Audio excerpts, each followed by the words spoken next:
खासदार बजरंग सोनावणे हे धनंजय देशमुख यांची भेट घेण्यासाठी गेले।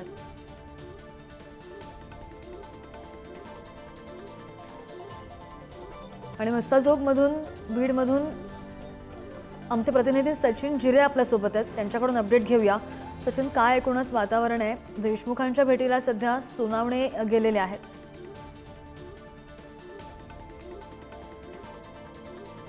संताप आणि चीड गावकऱ्यांमध्ये पाहायला मिळत आहे।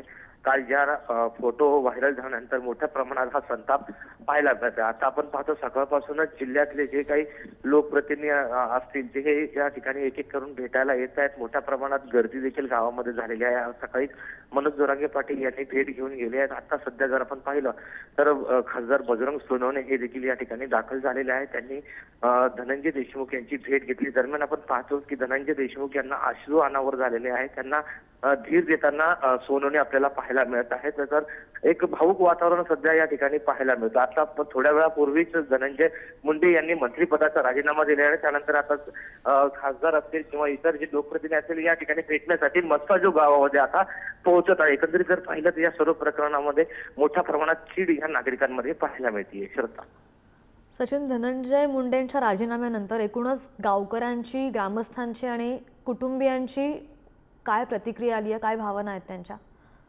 श्रद्धा, या ठिकाणी धनंजय मुंडे यांनी राजीनामा दिला। त्यानंतर आपण जेव्हा धनंजय देशमुख यांना याबद्दल विचारणा केली, त्यांनी स्पष्टपणे सांगितले गेल्या 2.5 महिन्यामध्ये जे काही गैरकृत्य या हत्या प्रकरणामध्ये बीड जिल्ह्यामध्ये झालंय त्याचा जबाबदार कोण राहणार आहे। जर का तुम्ही म्हणतायत की पारदर्शक तपास होईल त्यामुळे हा धनंजय मुंडे यांचा राजीनामा असेल तर मग यापूर्वी 2.5 महिन्यामध्ये पारदर्शक तपास झालेला नाही का, असा संतप्त सवाल देखील त्यांनी उपस्थित केलेला आहे। त्याचबरोबर त्यांनी असं देखील सांगितलं 2.5 महिन्यामध्ये जे काही बेकायदेशीर कामं यामध्ये झालेली आहे, जे गैरकृत्य झालंय, जो हलगर्जीपणा झालाय, याची सर्व जबाबदारी आता मुख्यमंत्र्यांनी घ्यावी आणि जे दोषी असतील त्यांच्यावरती कारवाई करावी। 22 प्रकारचे आक्षेप त्यांनी जेल प्रशासनाच्या विरोधामध्ये तक्रारमध्ये नोंदवली आहे। ती तक्रार जी आहे जेल प्रशासनाकडे करण्यात आली, त्याचबरोबर ईमेलद्वारे मुख्यमंत्र्यांकडे देखील करण्यात आल्याची माहिती धनंजय देशमुख यांनी दिलेली आहे। असे पोलिसांनी देखील या प्रकारे एसआयटी आणि सीआयडीने चांगल्या पद्धतीने तपास केलेला आहे। मात्र केस पोलिसांनी हत्या प्रकरण ज्यावेळेस घडलं होतं त्यावेळेस काही दोष केलेला आहे, तो देखील मुख्यमंत्र्यांनी पाहावा, त्याची देखील चौकशी करावी अशी देखील मागणी धनंजय देशमुख यांनी केलेली आहे। श्रद्धा, सचिन, आपण पाहतोय की सीआयडीचा तपास असू देत किंवा एसआयटीचा तपास असू दे, पोलीस यंत्रणा इतकी सोडणार नाही, पाठपुरावा फाशीपर्यंत ह्या सगळ्यांना शिक्षा झाली पाहिजे। तुमचा कार्यकर्ता हा नाही, माझं सुद्धा तेच मत आहे, राजीनामा घ्यायला। नाही, त्यांना काही गोष्टी माहिती आहेत पण ते कुटुंबियांमुळे शांत आहेत, बाचकल्यासारखे बोलतात, कुठेतरी त्यांच्या मनात आणखी काहीतरी आहे जे सांगता येत नाहीये असं सातत्यानं जाणवत असतं। आपलं जेव्हा त्यांच्याशी काही 1 to 1 बोलणं झालेलं आहे, तुम्हाला नाही जाणवत असं काही?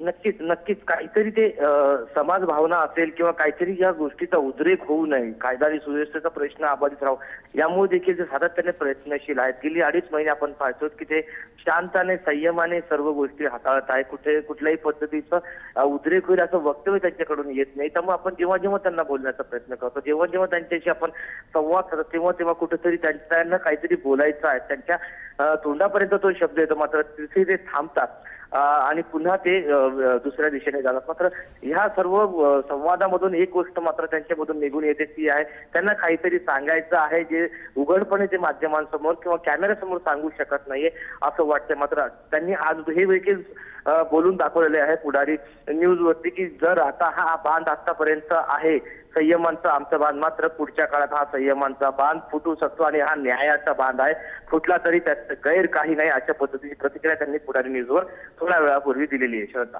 हो, नाही, बरोबर आहे। अगदी कुटुंबियांसाठी तरी त्यांना ठाम राहणं सध्याच्या काळात गरजेचंच आहे नक्कीच। आणि आपण जेव्हा त्यांच्याशी बोललो किंवा त्यांनी जेव्हा माध्यमांना प्रतिक्रिया दिल्या तेव्हा सुद्धा त्यांचं असं म्हणणं होतं की माझा संयम सुटत चाललाय, पण मी कुटुंबियांसाठी थांबलेलो आहे, कुटुंबियांसाठी वाट बघतो, असं सुद्धा वक्तव्य त्यांनी केलंय।